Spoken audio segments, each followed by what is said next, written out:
So good morning. So let's talk about 7W000 1.8 Gamma Sport.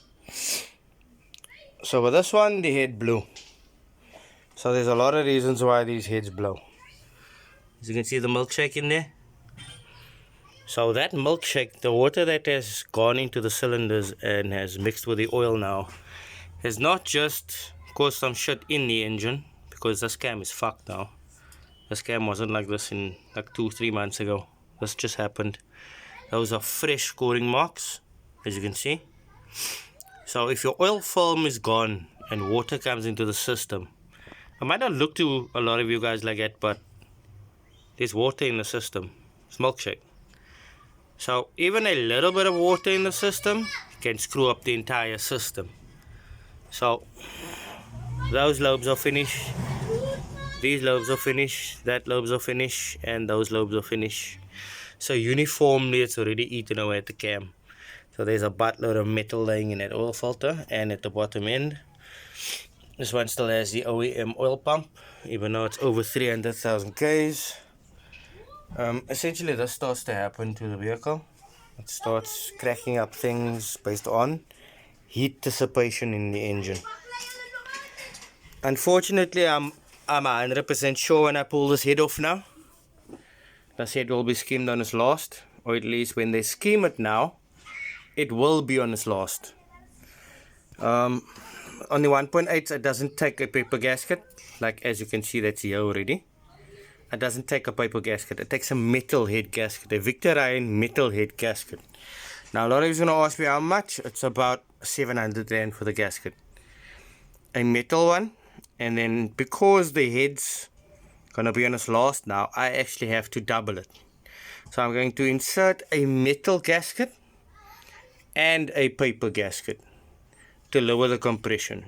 In South Africa we do not have enough of these. These were limited edition. The 7Ws were limited edition in South Africa, so if you're going to find a head, you're going to pay like 4,000 Rand for a second-hand one, which will also just be on its last. So yeah, unfortunately this is what we got here in South Africa. We don't have much 1.8s. It doesn't matter where in South Africa you are. These things are scarce now, and these are the only way we can lower the compression. This is all high comp engines, by the way. So because it's high comp, if you skim it too many times, more than 2, you start encountering a what we call a ping or dieseling, like a lot of you international people will know it as. But essentially, the moment the car is warm, it will start to not have power. It will feel like it's got a bearing knock, but it doesn't. It's just the compression fighting itself. That cylinder is showing me that there's water coming out of the cylinder. That's even before I even pulled it. So that one blew through. So hopefully the head's not pitted and all that other yada yada. But yeah, we'll have to find out what the engineer tells me now. We're not going to drop this head by him. The reason why we're putting a metal head gasket there, it's a 3mm thick triple layer gasket, and that's also to lower the compression. That is just on if you're doing a normal cylinder head. These are now conditions where we don't find these heads, and I have to lower the compression as well for the client. So it's a matter of I don't have a choice. It's not a matter of me not doing my job correctly, but unfortunately I can't help for that. These engines are scarce. The other recommendation now, what I would tell clients is pull the 1.8 engine and throw a C16 SE engine in, which is still a high performance 1.6 lower compression ratio engine. That makes about 100 to 120 horsepower. This one makes about 120 to 140 horsepower. So 20 horsepower is not that much of a difference. And with the bigger injectors, the black ones are bigger injectors, and the dark blue ones are for the 1.8. So if you're running those injectors, you will still get your max power to the engine. The difference between this little 1.8 and the 1.6 is only compression, not the size of the piston head, just compression ratio. That's the only difference. So you will still get your full max out power. But yeah, as it is, we got to repair this one on a budget. So this is what's going to happen and this is what I'm doing. For you guys that don't understand and don't know what's happening, let me just complete pulling this shit apart, and then I'll see if I can film what the engineer tells me about the head.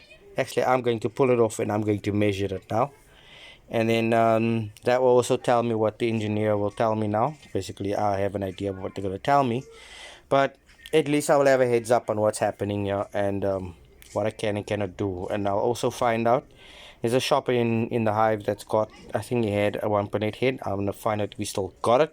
That was 2 weeks ago. No promise it's still gonna be by him, but I'll find out by him as well if he's got one still. But I know nobody else has one. There was one last month at one of my friends' workshops, but he sold the head to a 1.6 owner. I'd work straight on there. Like this head, I could fit on a 1.6. It wouldn't have any issue because the compression is lower on the head, but the compression is higher on the piston. Flat top pistons on these ones, and the 1.6 are pocketed pistons. The pocket in this head is quite deeper on a 1.8 than what it is on a 1.6. So that lowers the compression on the head side. On the 1.6, the compression is lower on the piston and not on the head. The head is where the valves lay. There you'll notice the gap smaller. On the 1.8 is quite deeper. That's the difference between the heads. So let's pull the shit apart, have a look at what happened, and then we take it from there.